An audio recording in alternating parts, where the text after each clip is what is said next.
Muy buenos días. ¿Alguna vez te has preguntado si Jesús pasó por algún mal día? Seguramente que como un ser humano, igual que como tú y como yo, pues no todo le iba muy bien. Sabemos que tuvo muy malos días, incluso si pensamos en la Semana Santa, en su Vía Crucis, en el Viernes Santo, cuando Él muere en la cruz, pues no fueron días de mucha gloria. Él debió de haber sufrido. Pero en el Evangelio el día de hoy nos narra lo que algunos han llamado un mal día de Jesús. Y no tanto porque lo quisieran apedrear, sino porque parece que Jesús se acerca a algo y no es como él esperaba. Va a otro lugar y vuelve a encontrarse con una decepción hasta que al final nos da una gran enseñanza. Otros escrituristas nos hablan de que todo este pasaje que leemos en el Evangelio el día de hoy no se trata de que Jesús haya tenido un mal día, sino más bien que es toda una enseñanza donde al principio se nos da como una parábola, como una acción profética muy clara, fácil de entender, pero después se nos narra la realidad del evento. Lo que en la primera escena se vio como una parábola, en medio está la realidad cruda que una persona enfrenta o que podemos ver incluso el día de hoy, para al final terminar con una enseñanza de cómo debemos de vivir. Sin más preámbulo, vayamos directo al Evangelio y descubramos no solamente un mal día de Jesús, no, sino más bien tratemos de ver cuál es la enseñanza. No sea que seamos nosotros los que estemos cayendo en un error al no poder entender en plenitud lo que Jesús quiere enseñarnos. Dice así: después de haber sido aclamado por la multitud, Jesús entró en Jerusalén, fue al templo y miró todo lo que en él sucedía.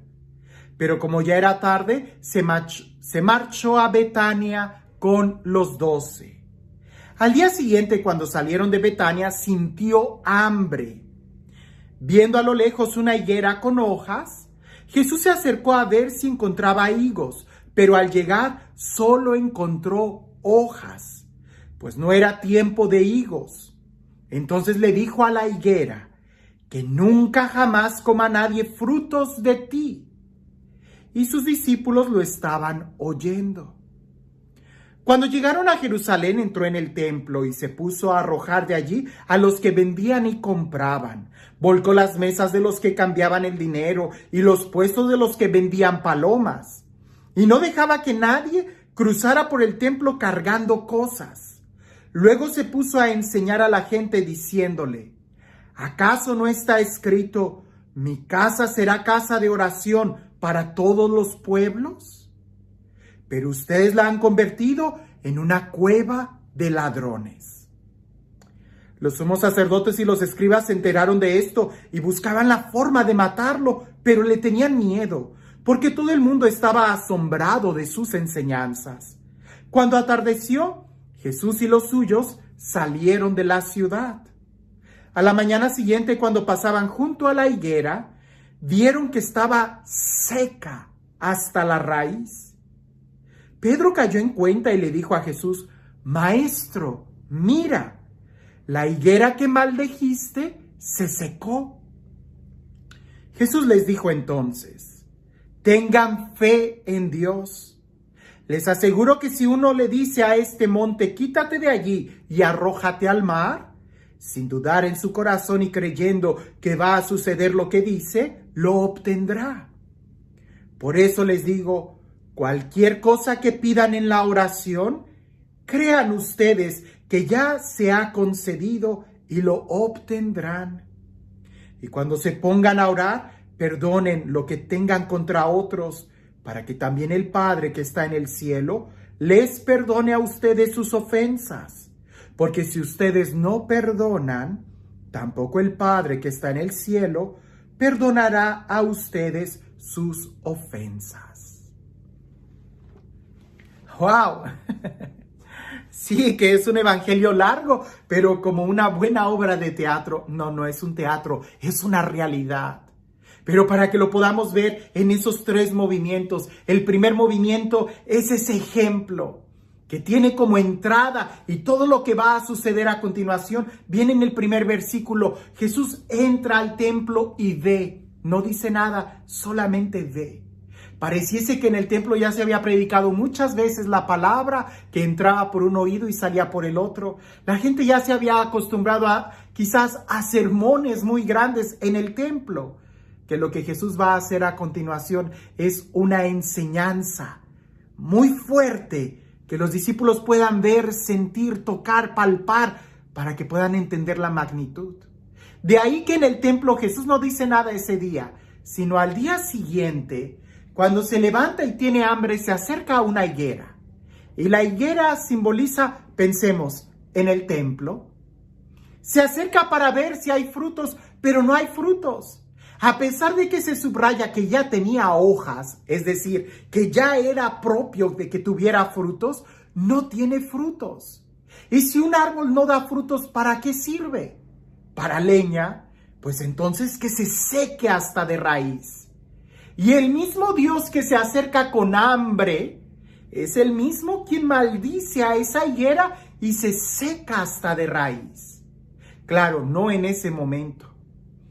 La maldice, se va al templo y en el templo empieza a hacer también una acción profética, a purificar el templo, a volcar las mesas de los vendedores. Y ya hablamos en otro tiempo sobre lo que simboliza la purificación del templo.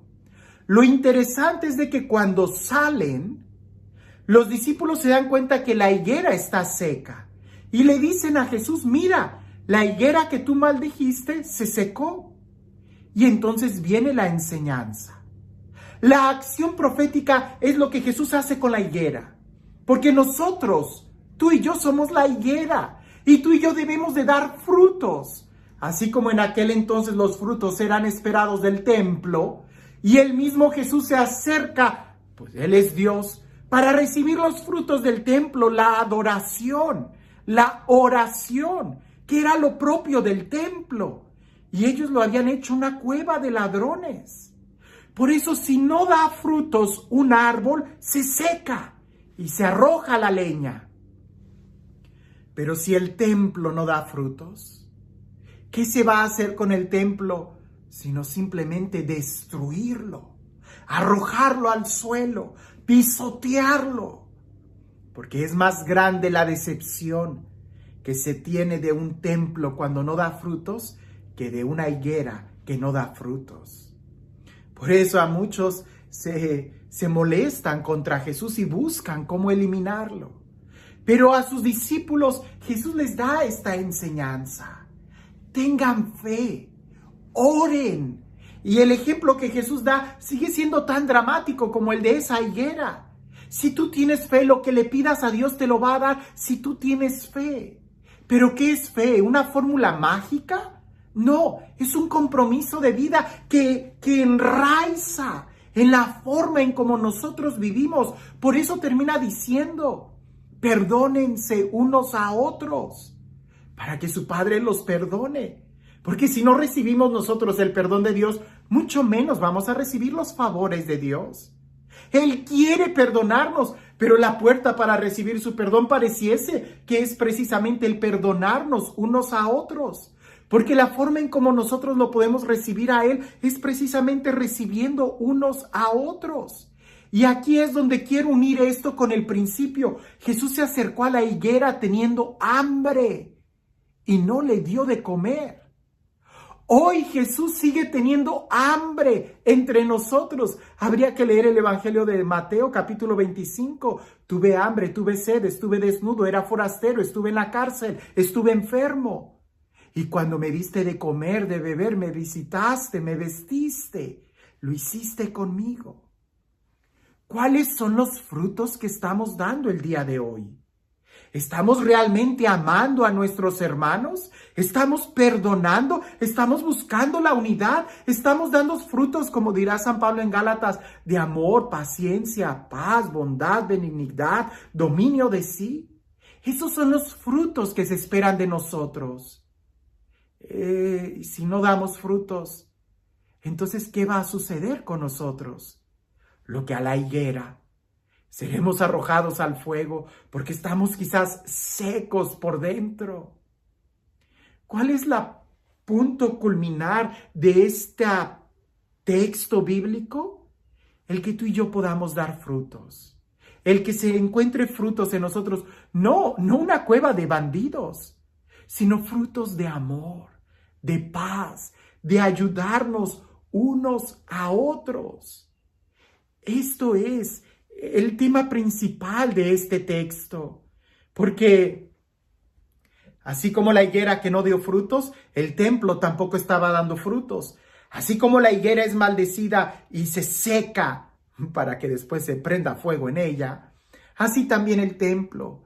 Si nosotros no escuchamos la palabra de Dios y no estamos recibiendo su bendición, o si no bendecimos a otros, unos a otros, entonces no estamos dando frutos. Y no necesitaremos que alguien de fuera nos maldiga, cuando al no dar frutos simplemente nos vamos a secar hasta las raíces. ¡Wow! No es un mal día de Jesús. Parece que más bien nos está hablando de una manera tan clara para que tú y yo podamos abrir nuestros ojos el día de hoy y darnos cuenta si sí estamos dando frutos. Para dar frutos hay que escuchar su palabra y hay que dejar que nos confronte. Porque si nosotros nos acostumbramos a ir al templo, si nos acostumbramos a ir a la iglesia, nada más para calentar bancas, nada más para, qué sé yo, entretenimiento, ser unos espectadores del show que está pasando ahí enfrente, entonces nos vamos a perder. Jesús no quiere que seamos espectadores e ir a la iglesia es para confrontarnos. No para que tomemos la actitud equivocada de ser masoquistas y estar pidiéndonos perdón y todo el tiempo. No va por ahí. El arrepentimiento es algo muy importante. Es el primer paso de muchos más. Pero ¿cuáles son los siguientes pasos que tenemos que dar? Vivir una vida de santidad y una vida llena de frutos, una vida llena de gloria para alabar a Dios.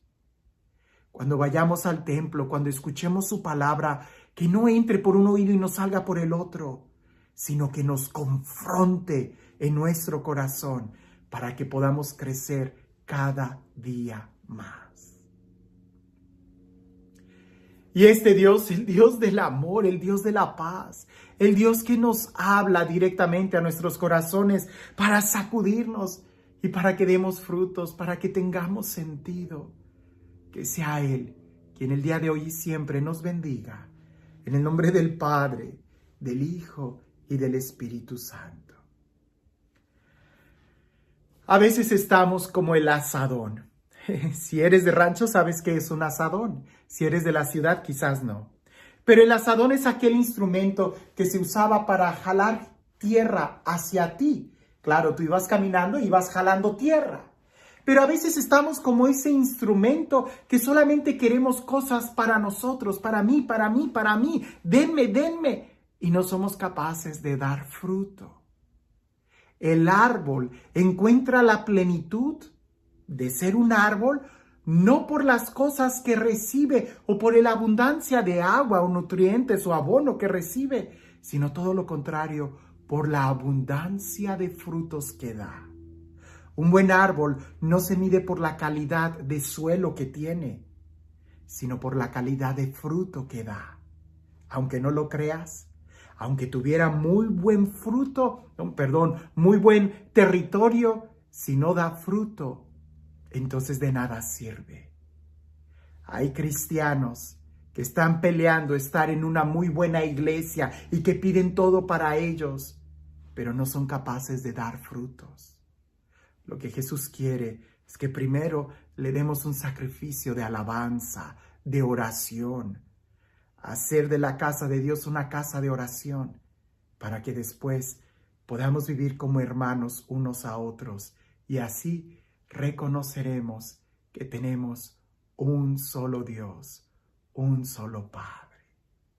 Que tengas un excelente día.